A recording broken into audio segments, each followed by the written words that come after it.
Alright, magandang gabi na ho sa lahat natin ng mga viewers Luzon, Visayas at Mindanao all over the world. Welcome naman sa ating panibagong video, panibagong reaction, mga ka-action, mga kakampeng. O eto, gusto ko lang talaga na i-share ho ito sa inyo. At sana mapanood ho ito ng ilan sa ating mga kababayan na mga DDS. Kasi alam naman ho natin na hanggang ngayon ho ay talagang marami pa rin ang nagre-react tungkol sa naging pahayag o naging komento nito ni Attorney Yosicler Castro sa ibang mga guro, na kung tutuusin, kung lawakan lang ho natin ang ating pangunawa o comprehension, hindi naman ho nila lahat ni Attorney Yosicler Castro, no? Kumbaga may tinutukoy lang ho siya, kumbaga may pinanghuhugutan ho siya kung bakit niya nasabi yun. Okay, so dito kaya ang tanong natin, nasaktan din ba kayo nung narinig nyo ho ito or napanood nyo ho ito, yung sinabi ni Vice President Sara Lustayera tungkol din ho sa teacher? Okay? Kaya ang tanong ho namin, nasaktan din ba kayo? Kasi kung halimbawa, in my own opinion, kung ako ho ay isang teacher at marinig ko ito or mapanood ko ho ito, na ito ang sinasabi ng ating Vice President na si Sara Lustayera, syempre, masakit din po sa akin. Kasi para bang ang kinalalabasan, ano ako, walang alam? Oo, kung ako ang teacher. Kaya ang tanong nga natin, kung sila din ba ay nagkomento dito or nag-react dito or nasaktan din ba sila dito sa sinabi ni Vice President Sara Lustayera sa teacher. Okay? Ito, panoorin at pakinggan ho muna natin itong short video na ito. Diba? Kasi anuhin ba natin yung classroom kung yung bata na nakaupo doon ay hindi natututo? At yung teacher na nagtuturo doon ay hindi marunong magturo. At yung teacher na marunong magturo, walang kwenta yung kanyang curriculum, yung tinuturo niya sa bata.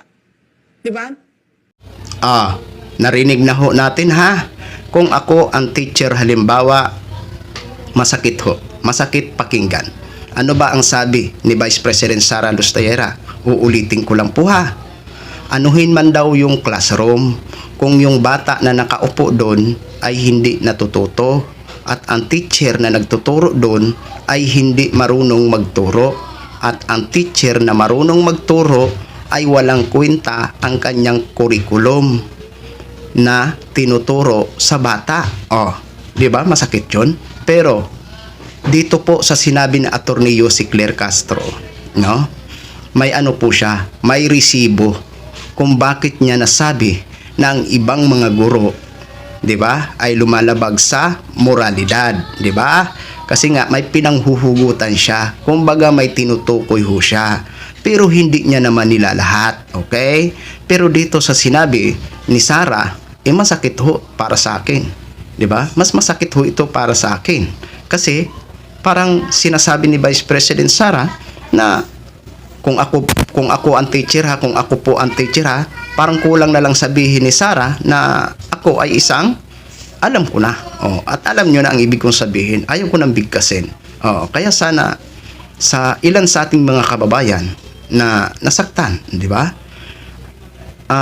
Naiintindihan ko po ang nararamdaman nyo.